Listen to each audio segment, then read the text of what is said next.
All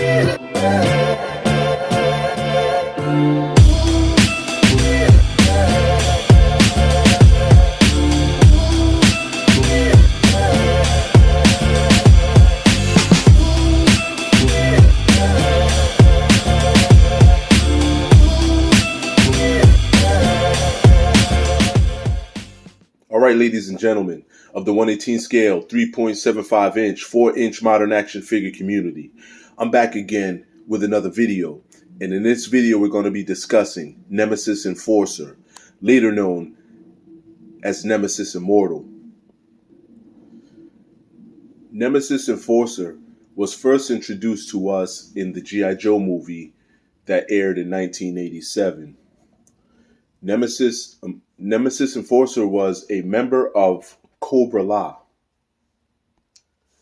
Cobra La was a subterranean reptilian people who founded Cobra organization. And I got that from imdb.com, that last little snippet there. So as we were introduced to Nemesis Enforcer, he was a very big character. He was a scary character. He was the type of character that dominated the screen during the G.I. Joe movie. He was definitely larger than life, and there was not many G.I. Joes that could do anything against him. If we remember from that movie, he was the one, Nemesis Enforcer was the one that was sent out to dispatch Cobra Commander for all of his failures. Now, it is said that Globulus created the Nemesis Enforcer from a pile of dead things. So during that movie, there was not much that the G.I. Joe members could do against this character, this antagonist. There was only one character that was able to go head up with him, pretty much packed him up and sent him on his way, and that was none other than Sergeant Slaughter. And, you know, it was that moment because who could have done anything to help the G.I. Joe crew? And, you know, also Cobra Commander, something happened to him where he ended up turning into a reptile, and they pretty much turned him into a snake. But after that, we finally got an action figure later that year. It was 1987. He was released carded with Globulus and the Royal Guard.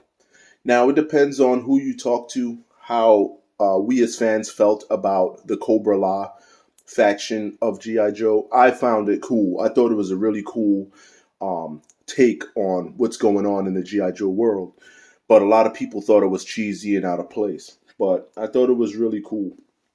So we did get a figure in 1987. We also got another figure, or it was also released in 1988. Ultimately, the set was discontinued in 1989. There's no other variants of him back then up until 2008, when it appears that he was released as a 25th anniversary figure, and that is the figure you see before you right here. And now in 2024, we just recently got a classified version of Nemesis Enforcer. So Nemesis Enforcer was the 1987-88 discontinued in 1989 version. He was later renamed for the 2008 version, Nemesis Immortal. He's also bearing that name as his classified figure. So I think the classified figure is cool. I'm not into the 112-inch line, but I mean, if you're into the character, I would definitely get my hands on him. So we're going to take a quick little look at Nemesis Enforcer and some of his equipment that he was packaged with. First and foremost of his equipment, let's have a look at his file card. And you can pause and read that if you would like. And as you see at the top, Nemesis Immortal. Next, we can have a look at his figure stand right here, pretty much customized with his name on it. Awesome. Moving right along, this is one of the backpacks he was released with. But As we go on, we got to take a second to give a round of applause for the opening sequence of that 1987 movie.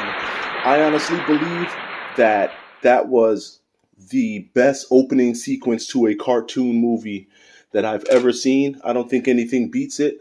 I mean, there was many movies of different varieties after that, but I think that was the best. I mean, what do you think? But I think it was a really good open sequence, and that's why I chose to use it at the beginning of this video. So I don't really know what this is. Some kind of a looks like some kind of a leaf system with tentacles coming out of it or arms. Not sure. All right. For the moment we've been waiting for, last but not least, of his equipment is his wings. I think, I'm sorry, Nemesis Enforcer was the only character to fly with his own like wings. I don't think Condor did. Um, he had like makeshift wings. I could be wrong. I don't know.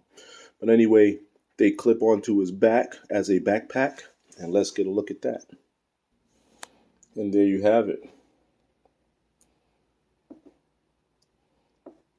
There's a nice quick little 360-degree look at the Nemesis Enforcer, aka Nemesis Immortal.